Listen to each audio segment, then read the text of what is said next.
சேந்தனை கந்தனை செங்கோட்டு விற்பனை செஞ்சுடர் வேல் வேந்தனை செந்தமிழ் நூல் விரித்தோனை விலங்குவள்ளி காந்தனை கந்த கடம்பனை கார் மயில் வாகனனை சாந்துணை போதும் மறவாதவர்க்கு ஒரு தாழ்வெள்ளியே. அனைவருக்கும் வணக்கம்.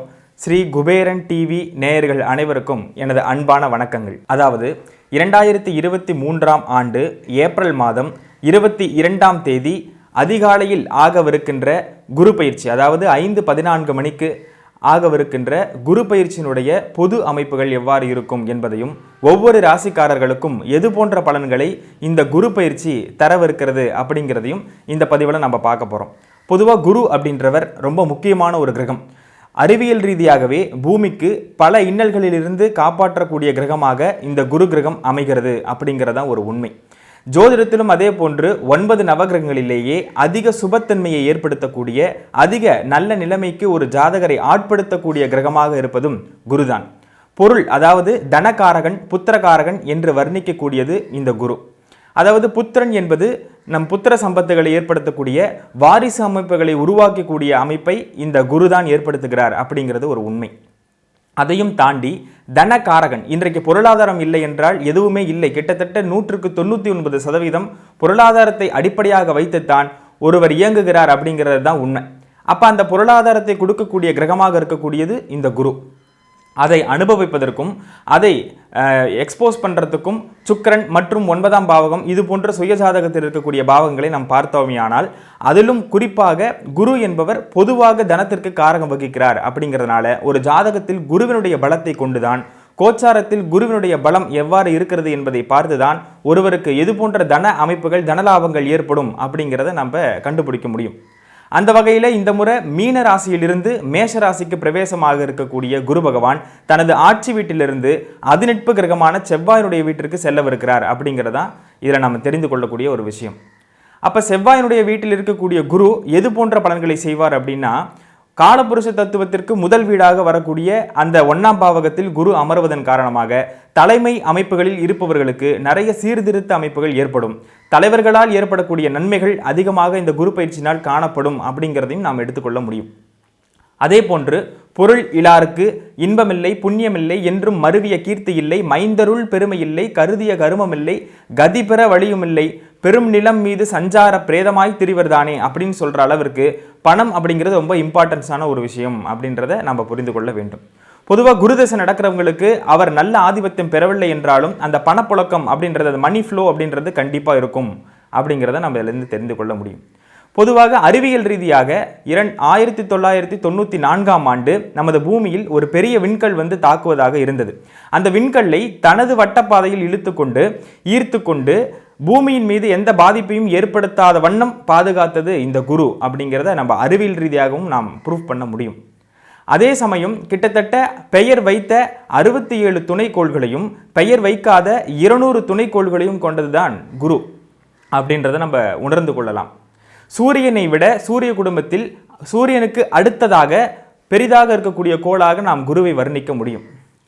குருவிலிருந்து வெளிப்படுகின்ற வெளிச்சம், அதாவது ஒளி, ஒரு ஜோதிடம் என்பது ஒளியையும் ஈர்ப்பு சக்தியும் அடிப்படையாக கொண்டது அப்படின்றத நம்ம எடுத்துக்கொள்ள முடியும். அதில் எல்லா கிரகங்களை விட சூரியனுக்கு அடுத்தபடியாக ஈர்ப்பு சக்தியில் அதிகமாக கொண்டுள்ள கிரகம் அப்படின்னா அது வியாழன் கிரகத்தை தான் எடுத்துக்கொள்ள முடியும். அதே போன்று இந்த குருவின் வெளிச்சம், அதாவது எல்லா கோள்களும் சூரியனிடமிருந்து ஒளியை பெற்றுக்கொண்டு அதை 1 மடங்கு மட்டும்தான் ரிஃப்ளெக்ட் பண்ணுமே தவிர, குரு 2 மடங்காக தனது சுப ஒளியை ரிஃப்ளெக்ட் பண்றார் அப்படிங்கிறது அறிவியல் ரீதியான உண்மை. அதனால தான் ஒரு ஜாதகத்தில் எந்த கிரகம் பலம் இழந்திருக்கிறதோ அந்த கிரகத்தோடு குரு பார்வை, குரு சேர்க்கை, குருவினுடைய இருக்கின்ற காரணத்தினால் அந்த குருவால் ஏற்படக்கூடிய நன்மைகள் அதிகம். அதைத்தான் சுபத்துவம் சுப நிலைமை அப்படின்னு எடுத்துக்கிறோம். அப்போ குருவினுடைய தாக்கம் அப்படிங்கிறது ஜோதிடத்தில் பெரிய அளவுக்கு இருக்குது அப்படிங்கிறத நம்ம எடுத்துக்கொள்ள முடியும். 78 கோடி கிலோமீட்டருக்கு அப்பால் இருக்கக்கூடிய இந்த குரு பூமிக்கு எது போன்ற பலன்களை செய்கிறது அப்படின்னா அளப்பரிய பலன்களை செய்கிறது. எப்படி சக உதிரன் அப்படின்னு சொல்லி நம்ம செவ்வாய் கிரகத்தை பிரிக்கிறோமோ அதே போன்று நமக்கு அண்ணன் ஸ்தானத்தில் இருக்கக்கூடியது, பூமிக்கு அண்ணன் ஸ்தானத்தில் இருக்கக்கூடியது இந்த குரு பகவான் அப்படின்றத நம்ம எடுத்துக்கொள்ள முடியும். அதற்கு அடுத்தபடியாக சரஸ்திர உபயங்களை ஒரே நேரத்தில் பார்க்கக்கூடிய ஒரு உன்னத கிரகமாக இந்த குரு இருக்கிறார் அப்படிங்கிறது உண்மை. பொதுவாக ஒவ்வொரு கிரகத்திற்கு ஒவ்வொரு பார்வைகள் உண்டு. அதில் சிறப்பு பார்வை அப்படின்னு எடுத்துக்கிட்டோம்னா பூமிக்கு அப்பாற்பட்டு இருக்கக்கூடிய அடுத்தடுத்த நிலையில் இருக்கக்கூடியது செவ்வாய், குரு, அதன் பின்பு சனி. அதில் குரு என்பவர் ஒரே நேரத்தில் சர, ஸ்திர, உபயம் என்ற 3 நிலைகளையும் ஒரு சேர பார்க்கக்கூடிய வல்லமை பெற்றவர் அப்படிங்கிறத நம்ம இதிலிருந்து தெரிந்து கொள்ளலாம். அதனை அடுத்து ஒரு கிரகம் பலம் இறந்திருக்கிறது அப்படின்னாக்கா அதை எப்படி திருப்பி அந்த பலத்தை பெறுவதற்கு சில விதிவிலக்குகள் இருக்கிறதோ அதில் முதன்மையான விதிவிலக்கு என்பது குருவை அடிப்படையாக கொண்டுதான் அமையும் அப்படிங்கிறதும் இதில் ஒரு சான்று. ஒரு கிரகம் நீசமாகவோ அல்லது வக்ரமாகவோ இருக்கிறது என்றால் அதை நிவர்த்தி செய்யக்கூடிய ஒரு பாவ அமைப்புகளிலிருந்து விடுவிக்கக்கூடிய ஒரு அமைப்பை இந்த குரு தான் அதை செய்வார் அப்படிங்கிறத எடுத்துக்கொள்ள முடியும். ஆதிபத்திய விசேஷமே இல்லாத கிரகமாக இருந்தாலும் கூட குரு பகவானுடைய தாக்கம் என்பது ஒரு நல்ல நிலையைத்தான் அடிப்படையாக கொண்டிருக்கும் அப்படிங்கிறதுல மாற்றுக்கிறதுக்கே இடம் இல்லை. ஒரு கிரகம் நீசம், அதாவது நீசமாய் கோலும் வக்ரம், நிலையிலே நிற்கும் காலே ஆட்சிக்கு மேலாய் உச்சம் அடைந்திடும் பலனை கொள்ளும் சூட்சமம் அறிந்து மற்ற சுபர் நிலை தெரிந்து தக்கமை ஆட்சியோடு குருவுமே மதித்துமே பலனை கூறு அப்படின்னு பெரியவர்களால் சொல்லப்பட்டிருக்கு. ஒரு குரு என்பவரை அடிப்படையாக கொண்டுதான் ஒரு ஜோதிடத்தில் எது போன்ற பலன்களை அந்த ஜாதகர் அடைவார் அப்படிங்கிறத நம்ம பார்க்க முடியும். ஒரு குழந்தை அப்படிங்கிறதும் தனம் அப்படிங்கிறதும் ஒரு மிகப்பெரிய ஒரு முக்கியமான விஷயம், வாழ்றதே அதற்காகத்தான் அப்படிங்கிறத புரிந்து செயல்பட வைப்பவர் குரு என்பதை நாம் பார்க்க முடியும். காலபுருஷ தத்துவத்திற்கு முக்கியமாக 1, 5, 9 என்ற தர்ம திரிகோண அடிப்படையில் இருக்கக்கூடிய மேசராசிக்கு குரு வருவது ஒரு மேலும் சிறப்பு இந்த குரு பயிற்சியில் அப்படிங்கிறத நம்ம எடுத்துக்கொள்ள முடியும். அதிலும் ராஜகிரகங்கள் அப்படின்னு சொல்லக்கூடியது செவ்வாய், சூரியன், குரு, இந்த 3 வீடுகளையும் ஒரு சேர பார்க்கக்கூடிய நிலைமை என்பது ஒரு நல்ல நிர்வாக அமைப்புகளை கொண்டு வருவதற்கான வாய்ப்புகள் இருக்கிறது அப்படிங்கிறத இந்த குரு பயிற்சியிலிருந்து நம்ம ஜென்ரலாக தெரிந்து கொள்ள முடியும். கேந்திரங்கள், திரிகோணம் என்று முக்கியமான பாவகங்களை சொல்லும்போது கேந்திரத்தை விட தசம கேந்திரம் என்று சொல்லக்கூடியது கேந்திரங்களிலேயே பலம் வாய்ந்த 10ஆம் இடம். அதனை அடுத்து இருக்கக்கூடியது திரிகோண பாவகங்களில் நவம திரிகோணம் அப்படின்னு சொல்லக்கூடியது 9ஆம் பாவம். அப்பேற்பட்ட 9ஆம் இடத்திற்கு காலபுருஷ தத்துவத்திற்கு 9ஆம் அதிபதியாக வரக்கூடியவர் இந்த குரு பகவான். அப்போ அந்த குருவினுடைய தாக்கம் என்பது நன்மைகளை மட்டுமே விளைவிக்கும் அப்படிங்கிறதுல எந்த மாற்றுக்கிறதுக்கும் இடமில்லை. அந்த 9ஆம் இடத்தை தனது நட்பு வீட்டிலிருந்து பார்வை செய்ய போறார் அப்படிங்கிறது கூடுதல் சிறப்பு அப்படிங்கிறத நம்ம தெரிவித்துக் கொள்கிறோம். இனி ஒவ்வொரு ராசிக்கும் எவ்வாறு குரு பயிற்சி பலன்கள் அமையும் என்பதை பார்ப்போம். இந்த குரு பயிற்சி அப்படின்னு நீங்கள் எடுத்துக்கிட்டிங்கன்னா இப்போ கடகராசிக்காரர்களுக்கு எது போன்ற பலன்களை இந்த குரு பயிற்சி செய்யும் அப்படிங்கிறத பார்க்க போகிறோம். 22/4/2023 அதிகாலையில் நிகழவிருக்கின்ற இந்த குரு பயிற்சி கடகராசிக்காரர்களுக்கு எது போன்ற பலன்களை ஏற்படுத்தும்னு பார்க்க போகிறோம். இது வரைக்கும் 9ஆம் இடத்தில் சஞ்சரித்து வந்த குரு தற்போது 10ஆம் இடத்திற்கு பிரவேசமாகிறார். அப்போ 9ஆம் இடம் அப்படிங்கிறது என்னென்னா பாக்கியஸ்தானம், கிட்டத்தட்ட ஒரு நல்ல அமைப்புகளை கொடுக்கக்கூடிய ஒரு திரிகோண பாவகம் அப்படின்னு சொல்லலாம். அப்போ அந்த இடத்திலிருந்து உங்களுக்கு 10ஆம் இடத்தில் கர்ம ஸ்தானத்திற்கு வரக்கூடிய இந்த குரு பகவான் பெரிய அளவிற்கான நன்மைகளை செய்வார் அப்படின்னு நீங்கள் எதிர்பார்க்க முடியாது. ஏன்னா கூடுதலாக அஷ்டமச்சனி நடக்கக்கூடிய நிலையை நீங்கள் அடைந்து கொண்டிருக்கிறீர்கள். எதிலும் கவனமாக இருப்பது அவசியம் அப்படிங்கிறத புரிந்து கொள்ள வேண்டும். அதிலேயும் 9ஆம் இடத்தில் இருக்கும்போது ராசியை பார்த்து கொண்டிருப்பார் குரு பகவான். தற்போது 10ஆம் இடத்திற்கு மாற இருக்கின்ற காரணத்தினால் ராசியினுடைய பார்வை இல்லாமல், ராசிக்கு குருவினுடைய பார்வை இல்லாமல் சற்று தடுமாறக்கூடிய நிலைமையை இந்த குரு பயிற்சி கொடுக்கும் அப்படிங்கிறத நீங்கள் கவனத்தில் வைத்துக்கொள்ள வேண்டும். அந்த குருவை சனி பார்க்கின்ற காரணத்தினால் கொஞ்சம் நஞ்சம் நல்லது பண்ணக்கூடிய குருவை கூட சனி பார்த்து அதை ஒரு மட்டுப்படுத்துகிறார், அதை அசுபத்தன்மையோடு இயக்கவிருக்கின்றார் அப்படிங்கிறத நீங்கள் கவனத்தோடு புரிந்து கொள்ள வேண்டும். ஏற்கனவே சனி பயிற்சிக்கு போட்டிருந்த போதே அதிகமான நெகட்டிவ் பாயிண்ட் சொல்லியிருக்கீங்க அப்படின்றத கமெண்டில் வந்தது. ஏன் நாங்கள் சொல்கிறோம்னா எச்சரிக்கையாக இருக்க வேண்டும். இப்போ தொழிலில் ஒரு உத்வேகத்தை ஏற்படுத்தி தேவையில்லாத ஒரு பார்ட்னர் கூட போய் சேர்ந்து சில பிரச்சனைகளையும் பொருளாதார இழப்புகளையும் ஏற்படுத்துவதற்கு இந்த சனியும் குருவும் வாய்ப்பாக அமைந்து விடுவதற்கு நிறைய சந்தர்ப்பங்கள் இருக்கிறது. ஆகவே தான் கவனமாக இருக்க வேண்டும். ஏற்கனவே எந்த தொழில் செய்து கொண்டிருக்கிறீர்களோ அதை அப்படியே இன்னும் ஒரு 2 ஆண்டு காலத்திற்கு தொடர்ந்து செய்வது நல்ல அமைப்புகளை ஏற்படுத்தி கொடுக்கும். குரு 10ஆம் இடத்தில் பொதுவாக இருக்கக்கூடாது என்று சொல்வார்கள்.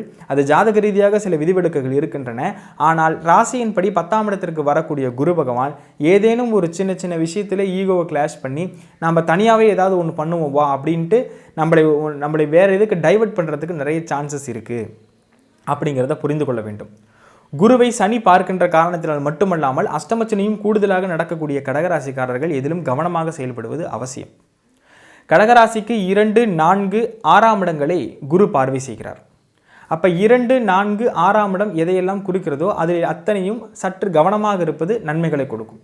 பொதுவாக குரு பார்த்தால் அந்த பாவக ரீதியான நன்மைகள் ஏற்படும் என்று எடுத்துக்கொண்டாலும் கூட இப்போ அஷ்டமச்சனியினுடைய தாக்கமும் கூடுதலாக இருப்பதன் காரணமாக 6ஆம் இடம் என்பது ருணரோக சத்ரு எதிரி கடன் வழக்கு அவமானம் இதை சொல்லக்கூடியது.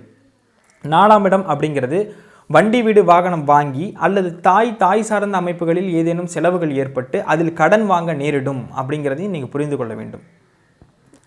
யாருக்கும் சப்போர்ட் பண்ணாமல் எந்த ஒரு நிலையிலையும் போய் நீங்கள் ஜாமீன் கையெழுத்து போட்டு நிற்காமல் நீங்கள் தனியாக உங்கள் வேலை உண்டு நீங்கள் உண்டுன்னு இருக்கிறது கடகராசிக்காரர்களுக்கு மிகப்பெரிய நன்மைகளையும் ஒரு சேஃப் ஜோனும் அதுதான் அப்படிங்கிறத புரிந்துக்கிட்டு அடுத்த ஒரு ஓரிரு ஆண்டுகள் செயல்படுவது நன்மைகளை கொடுக்கும்.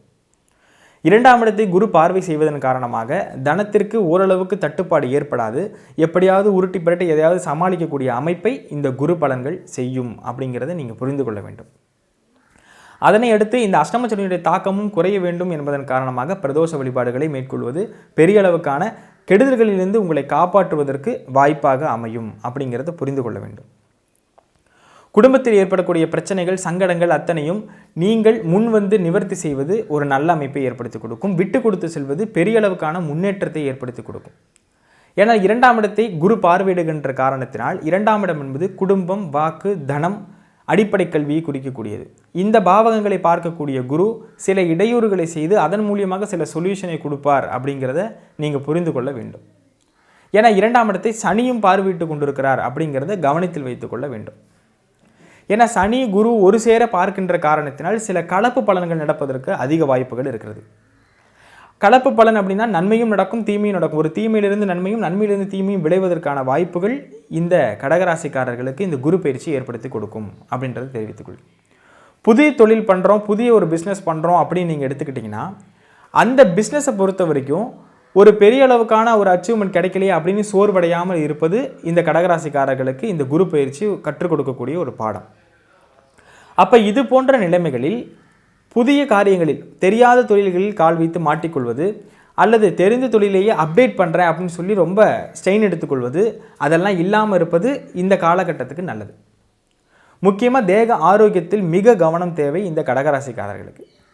சனியினுடைய தன்மையும் குருவினுடைய தன்மையும் ஒரு சேர இந்த குடும்பஸ்தானத்துக்கு இருப்பதன் காரணமாக குடும்பத்தின் மூலியமாக சில அதிக வேலைப்பளுக்கள் ஏற்படுவதற்கு கடகராசிக்காரர்களுக்கு வாய்ப்பு இருக்கிறது. கருத்து வேறுபாடுகளை தவிர்த்துவிட்டு விட்டு கொடுத்து போவது கடகராசிக்காரர்களுக்கு மேன்மைகளை ஏற்படுத்தி கொடுக்கும். நான் ஏற்கனவே சொன்னதை போன்று 4ஆம் இடத்தில் குரு பார்வை இருக்கின்ற காரணத்தினால் வண்டி, வீடு, வாகனம், தாய், சுகஸ்தானம், சுக அமைப்புகள் அத்தனையும் சற்று கெடுதலாக போவதற்கு வாய்ப்புகள் அதிகமாக இருக்கிறது. அந்த அமைப்புகளை எல்லாம் கவனமாக சீராக பார்த்து கொள்வதும் சரியான மெயின்டெனன்ஸோடு பார்த்து கொள்வதும் கடகராசிக்காரர்களுக்கு ஒரு நன்மைகளை ஏற்படுத்தும். வண்டி வாகனங்களை வெகு தூரத்திற்கு தானாக இயக்காமல் இருப்பதும் மிக கவனமாக குறுகிய காலகட்டம் குறுகிய அமைப்புகளில் கூட ஷார்ட் டிராவல் கூட நீங்கள் ரொம்ப கவனமாக எடுத்துக்கிறது ரொம்ப நன்மைகளை ஏற்படுத்தும். அப்போ கடகராசிக்காரர்கள் எது போன்ற அமைப்புகளெல்லாம் செய்யக்கூடாது அப்படிங்கிறத பார்த்தோம். 6ஆம் இடத்தை கடகராசிக்காரர்களுக்கு 6ஆம் இடத்தை குரு பார்வையிடுகின்ற காரணத்தினால் சுப கடன்கள் ஏற்படும். அது மட்டும் அல்லாமல் ஏற்கனவே இருந்த கடன்கள் முடிவடைந்து மேலும் ஒரு கடன் அப்படியே ஜாயிண்டாக பேக் டு பேக் அப்படியே ஜாயின் பண்ணுற மாதிரியான அமைப்புகள்லாம் ஏற்படும். நோய்கள் தீர்வதற்கு உண்டான அமைப்புகள் இப்போ இருக்கிறது. கொஞ்சம் பெட் ரெஸ்ட் எடுக்கிறதோ அல்லது ஏதாவது சிவியர் ட்ரீட்மெண்ட் எடுக்கிறதோ ட்ரீட்மெண்ட் எடுத்துக்கொள்ளக்கூடியதற்கு ஒரு நல்ல காலகட்டமாக இவை அமைந்திருக்கிறது. ஒரு திருஷ்டி மாதிரி அந்த ஒரு அமைப்பிலே இது போயிடும் அப்படிங்கிறதுனால கடகராசிக்காரர்கள் ஏதேனும் உடல் தொந்தரவுகள் இருந்தால் அதை இந்த காலகட்டங்களில் நிவர்த்தி செய்து கொள்வது மிக உன்னத பலன்களை ஏற்படுத்தும் அப்படிங்கிறத தெரிவித்துக் கொள்கிறேன். ஜாப், அதாவது தொழில், வேலை இது சம்பந்தப்பட்ட அமைப்புகளில் எதிர்பார்த்து கொண்டிருப்பவர்களுக்கு சற்று பிடிக்காத வேலையாக இருந்தாலும் சரி கொஞ்ச நாளைக்கு அட்ஜஸ்ட் பண்ணிவிட்டு அதில் போகிறது தான் ரொம்ப நல்லது.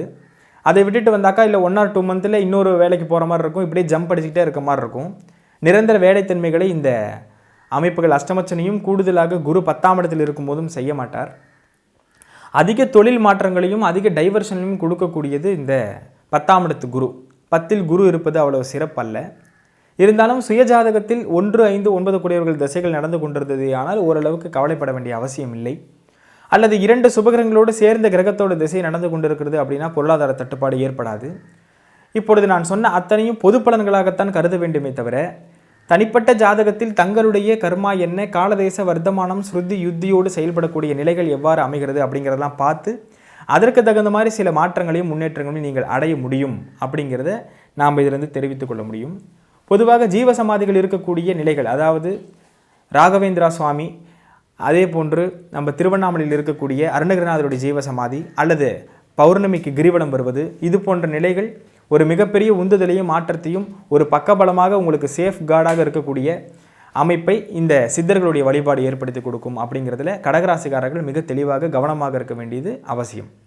நன்றி. ஸ்ரீ குபேரன் டிவியை பார்த்தமைக்கு நன்றிகள். மேலும் இது போன்ற தகவல்களை தெரிந்து கொள்ள ஸ்ரீ குபேரன் டிவியை சப்ஸ்கிரைப் செய்யுங்கள். மறக்காமல் பெல் ஐக்கானை கிளிக் செய்யுங்கள்.